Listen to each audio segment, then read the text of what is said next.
Hello, BookTube. Well, it's another solo video. David Murphy is here, of course, as you must know, because God Almighty, I've never had a video on this channel that got a more enthusiastic response than that vlog that he made.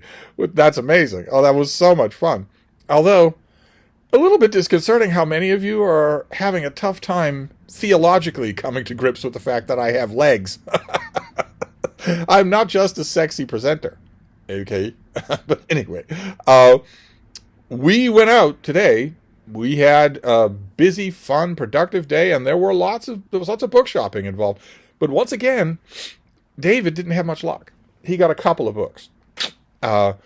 So a book haul, even just when we were on the road back here, didn't seem even. And then we got back here, and it turns out I have a pile of book tribute. So I am getting, this is reached absolutely ridiculous proportions, but I'm getting probably 30 books today, in addition to the 30 books I got yesterday and the 30 books I did before that. So David and I will make videos together before he leaves, if he leaves. But it won't be today. I'm doing a comic book video for Hannah, and I'm doing a book haul now that's going to be rather large, so I'm going to try and speed walk through them. So first I'll deal with the stuff that we found at thrift stores. And the first two are mass markets. I believe it or not, I am trying to cut back on mass markets. But I have never seen these. I found 2 Charlie Chan novels. And I don't think I even have... Avenel did a hardcover 1-volume Charlie Chan anthology. Charlie Chan, of course, a police detective. Infamous maybe, for his TV and movie adaptations where he talks in that kind of cod Chinese. A wise man say... where he never conjugates his verbs correctly and whatnot. Pricelessly lampooned in Murder by Death with Peter Sellers, where Truman Capote is listening and cannot control himself and says, say your goddamn articles. That drives me crazy. But the key to the Charlie Chan stories is not dumb racial stereotyping. It's actually the reverse. Chan is smarter than both his friends on the force and the bigots that he routinely encounters, both in the stories and in the movies. The bigotry in the movies is very soft-pedaled, but there's always some hayseed white sheriff who thinks this guy can't possibly assess these clues better than I can. He never actually says why, but you know why. And I found 2 Charlie Chan novels with real nice matte covers, with real good design. This must be... I mean, it says that it's a series. There must be a lot of these that I just never saw. But I found behind that curtain, I don't know if you're going to be able to make it out in the light here, but this is a nice textured feel to it. This will probably hold up.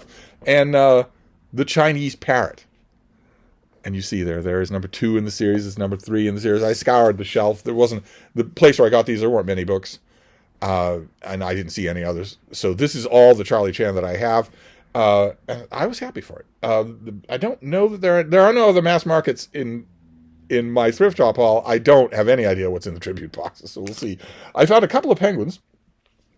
This big fat thing of Christina Rossetti's poems that I can... I don't know, you use a heavy magic marker, you can get rid of all that white scuffing, and I don't think I have this. And it's high time that I read a lot more of these. She wrote one particular poem that she's famous for, Goblin Market. And she wrote one particular poem that I love. I think it's absolutely great, called Uphill. But it's long since time that I paid a lot of serious attention to the others. And now I have this. And the other penguin that I have is great. It is a great work. It is Troilus and Cressida by Chaucer. This is, who did this? Barry Windat. Edited and introduced this. What do you mean edited? Do you mean you didn't Englify it? Oh, you didn't. Oh, how do you like that? This is Chaucer's English all throughout. How wonderful. Okay, well, this is a story that was incredibly famous throughout the Middle Ages, Homeric fan fiction, and Chaucer's book is terrific. The way that you can know that you're dealing with a Chaucer snob, someone you should laugh at. Keep in mind, all snobs, you should laugh at them to their face. But the sure way that you will know that you're dealing with a Chaucer snob is that you will say, is Chaucer any good? And they'll say, oh, yes, his masterpiece is unsurpassed in medieval poetry. And you'll say, oh, I had to read some of the Canterbury Tales at school. And they'll say, oh, no, that's nothing. And they'll choose this. But it's still great. And I don't think I have a Penguin Classic of it. Certainly, I think I would remember it. one in the original English. So I don't think that I do. And again, I want to point out that adjusting yourself to reading Chaucer's English doesn't take that long. It isn't that hard. It's not like learning a new language. And it really pays dividends. Because Chaucer had that language, he exercised that language like a Stradivarius. And some of that gets lost in, for instance, Neville Coghill's modernization of it. Some of it inevitably gets lost. And there's no reason for you to read that watered down. Well, Coghill's version is wonderful, but there's no reason for you to be stuck with that when you can read what Chaucer actually wrote. So those were the two penguins. And then we have... let's do a series of animals. I found a series of animal books. I found the Penguin trade paperback of Man Meets Dog by Conrad Lorenz. This is just wonderful. It has his doodles all throughout of his Alsatian bitch that he forms a bizarre and intimate relationship with, largely by trying to meet the dog on its own ground. This was, believe it or not, this was actually adapted.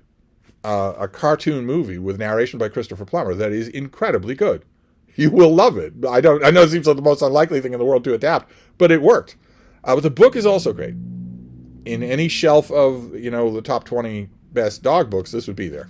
So that's animal theme number one. Then animal theme number two is Bill Adler. This is a classic. I found the second edition. This is Outwitting Squirrels, which is entirely about how you grease your bird feeder poles or create a bird feeder. There's a person who got a patent to create a bird feeder where you fill it with bird feed. And if something as heavy as a squirrel lands on it, it starts spinning like that to spin the squirrel off into space. It won't react that way to birds because they aren't heavy enough, but it will to a squirrel, and so on and so forth. And the book tells you about all these heroic efforts that have been made for 2,000 years to outwit squirrels, and reminds you at the end of every story that it's not actually possible to outwit squirrels. There is no contraption you can make that they can't figure out. And this is just a classic of suburban defeatism. We have met an enemy we cannot outwit. And then the other two animal books are a little bit Steve, or a little bit on the nose for Steve. And I have had both of these at one point or another. The Great Bear Adventures. This is stories about bear attacks and maulings and killings. And also Mark of the Grizzly, which is the same thing, only... I'm hoping that's not a grizzly that did that. I'm hoping this didn't come from somebody's camping expedition gone horribly wrong. But unlike Mark of the Bear, this is all grizzlies and nothing else. If I remember correctly, Mark of the Bear has black bears as well, which if you get a big enough black bear and in a bad mood, that can be a fatality. Someone died just this year that way. And this might even have polar bears. Yes, the very first thing, William Wright, the white bears. So this is more historical. This is much more contemporary.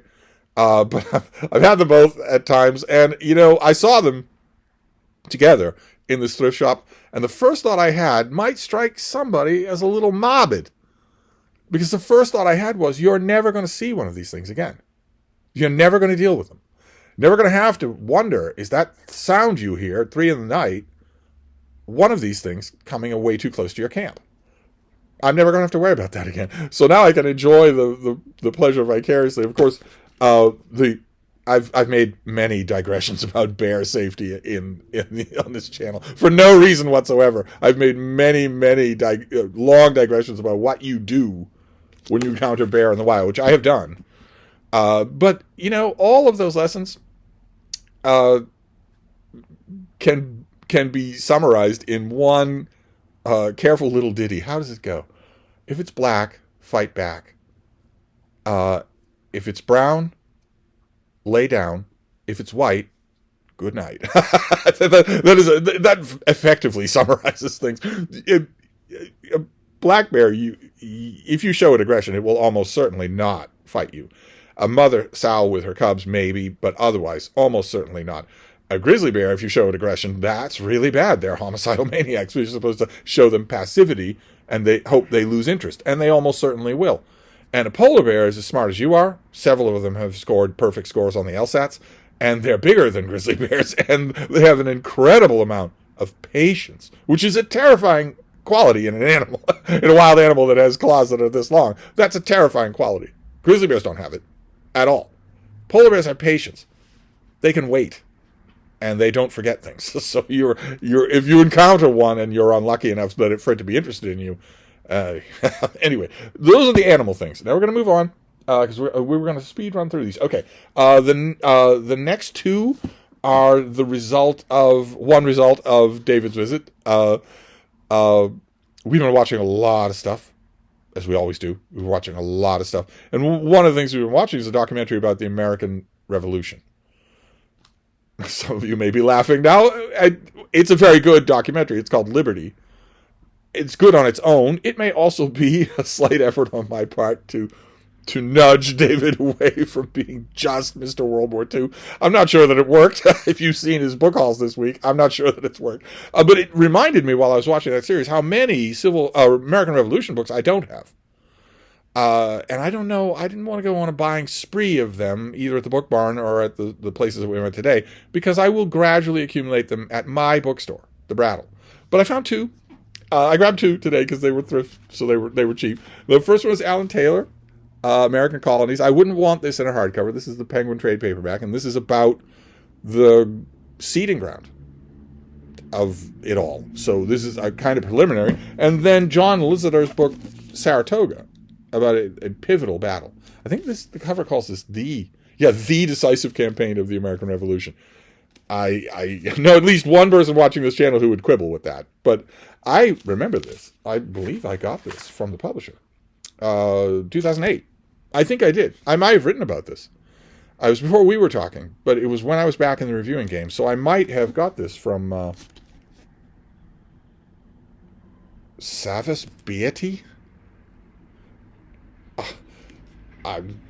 Isn't that Telly Savalas' real name? I've never heard of that, so I might not have got this. But anyway, I got those two. It was a controlled buy. I'm not just going to blindly buy every American Revolution book, but I've read Taylor's book and love it. He is brilliant. So I will get to them. And then there's really nothing thematic to connect the next two, except seedy psycho killers, I guess. I found the other day, thanks to David, I found the Mammoth Book of Jack the Ripper, which is terrific. It's got one very long thing in it, and then a whole bunch of great little things. And there it is, right over there. I'm looking right at it, and that reminded me again, as some of the things we've been watching on television have done, the state of my Ripper library.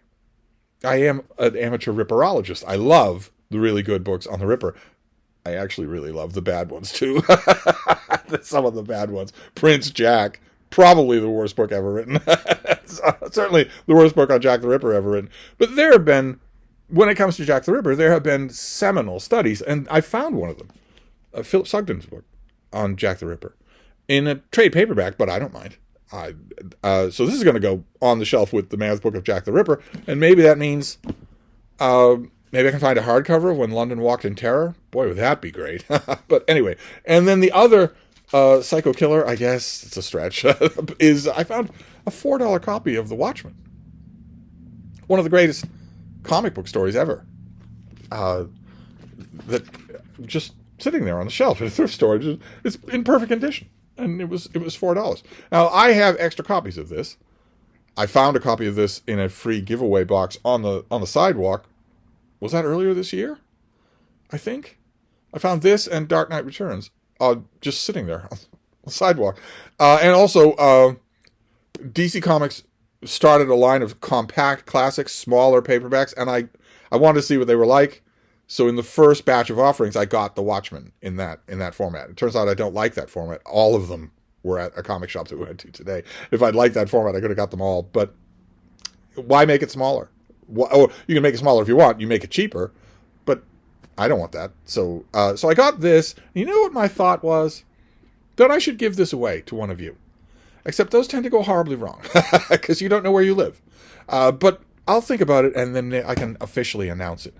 So those were the thrift shop. And now we have the tribute, and it's a lot. It's a lot. So here, let's put the thrift shop books back here. Charlie Chan paperbacks. I swear, it's so incredible. And now we are going to go into these boxes, which David has pre-opened for me, but I have not looked at them. I don't actually know what I'm going to do if David does leave, since he has a weird habit of pre-doing pretty much everything. I don't know what I'm going to do. I picture the day after he leaves, I'm going to walk out into the middle of the kitchen and just look around like, what is going on here? But maybe he won't leave. Maybe he won't be able to leave. Too many more calzones. Finally, if he has too many more calzones, finally, one of those ambulances will stop here. But let's see. The first thing is it's a box. It's not coming quietly. Okay, well, let's just decant it. What on earth is this? Oh, it is in a box? It is! It's in a box!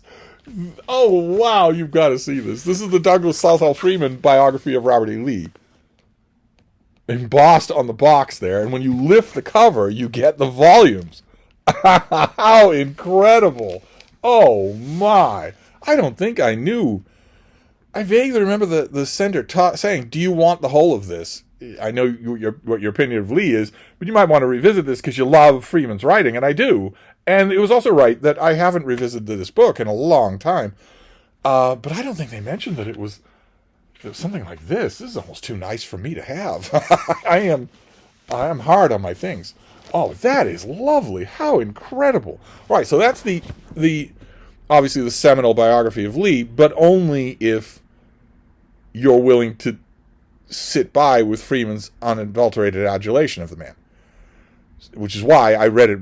I knew when I first encountered it, I knew this is obviously a major work of biography, so you have to read it. And right, we don't have to like the subjects of biographies. I was boring David with how I am still pining over the fact that 2 years ago at the Book Barn I saw Roll's 3-volume biography of Kaiser Wilhelm, who's pretty bad. He's worse than Robert E. Lee. I passed on it, and I still kept myself that I did. So this is great. This is great. This is, boy, oh boy. This has been my year for getting large sets of books that I haven't read in a long time. That's starting to bespeak reading projects for 2026. Anyway, let's do this next box, and then we'll be done. Because I do have a guest to tend to. I can't just chat with you all night. All right, let's see what we have here. I meant entertain him, feed him, okay? If you heard tend to, and you started to... Not that it matters. not that it matters. Because today we got ice cream in the bright sunlight of a sunny October day in the main thoroughfare of Salem and walked happily down the street side by side, laughing and eating our ice cream. So there's no one in the world who believes... anyway, never mind. He can deal with that. What have we got here? Oh, my. Oh, The Life and Letters of Lady Sarah Lennox. Look at that. An old library edition. Good Lord. When was this? She is such a spirited letter writer. Oh my! Look at this. There is the Lennox sisters, which you will know probably from a work of popular history about 30 years ago that did really well, called Aristocrats. That actually got reviewed everywhere and had popular. 1902. Withdrawn from the Richmond Public Library, never to be returned. How fantastic. Again, the yardstick here is, would I grab these things at the Brattle? And I definitely would. What is this next one? Henry Sedgwick, son of a gun. This is Italy in the 13th century. So are we going to see him? That would be kind of fun. This was... That's not him, but it might as well be, believe me. This was a multi-volume work, right? So this is not going to be the whole thing. This is volume 2. I don't know if volume 1 is going to be in here, but he's a terrific writer, despite the fact that he had a bishop's mitre up his butt. Let's see what this next one is. Oh, wow. Oh, fantastic. It's a Venice book. This is Venice Against the Sea. I have read this, but I have not read it in forever. This is John Cahey. It doesn't have a dust jacket, but let me show you that right there. Venice Against the Sea, which is a perennial theme, right? Because the sea is encroaching on Venice. What is this next one? Oh, good. Oh, great. It's volume 1 of Sedgwick. Fantastic. Okay, so I have this whole work. And that's another thing. That's another theme that has cropped up over and over again in 2025. Is one of my beloved periods of history is the Italian Renaissance, and this is the run-up to that, and they're pulling at me. It doesn't matter. This is incredible, and this is never going to be reprinted. You never see this used. And now I have the 2-volume set. Fantastic. This whole thing is things that I would never see. What's this next one here? It's fairly big. Oh, great. The National Geographic Book of Greece and Rome. I've shown you these before. National Geographic used to make these things, reprinting great articles from their magazine and commissioning original stuff. This has their signature great photography all throughout, but also maps and original artwork. So you get great National Geographic photography, but you also get originally commissioned artwork that they still do. National Geographic, as far as I know, still I've let my subscription lapse. I really need to fix that. Yeah, I meant David really needs to fix that. You know, you people. I have an autonomy of my own, you know. But I love these books, and I believe that my copy of this is falling apart. So now I have that. That's fantastic. I have a whole shelf of them. They're really good. What is this next one? Also oversized. Oh, wow. Is this photographs?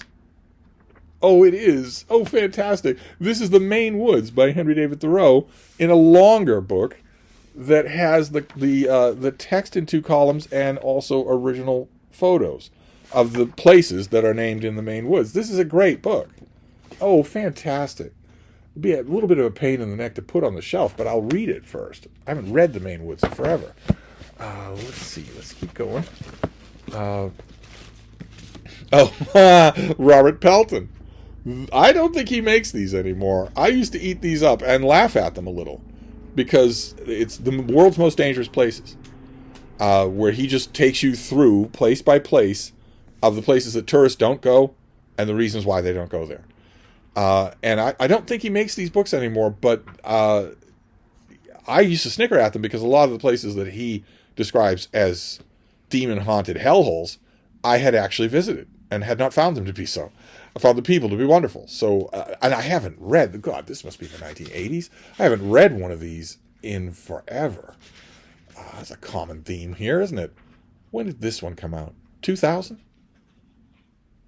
Yeah, it looks like this 4th edition came out in 2000. That seems late to me. Is this the 3rd edition? This is the 4th edition. Well, the 3rd edition came out in 98, so this might be right. But this is great. This is going to bring back so many memories. And again, like with the Bear books, I'm never going to go any of these places anymore. I'm lucky if I get from the little book room to this couch. So I'm not going to go to any of these places anymore. I can read about them to my heart's content. Let's keep going, because I've got a guess to 10-2. Okay. Let's see here. Oh, isn't that lovely? Oh my God. And it's more temptation along the exact same lines. Oh my. I had this once upon a time, but this is the Phaedon, Civilization of the Renaissance in Italy by Jakob Burckhardt.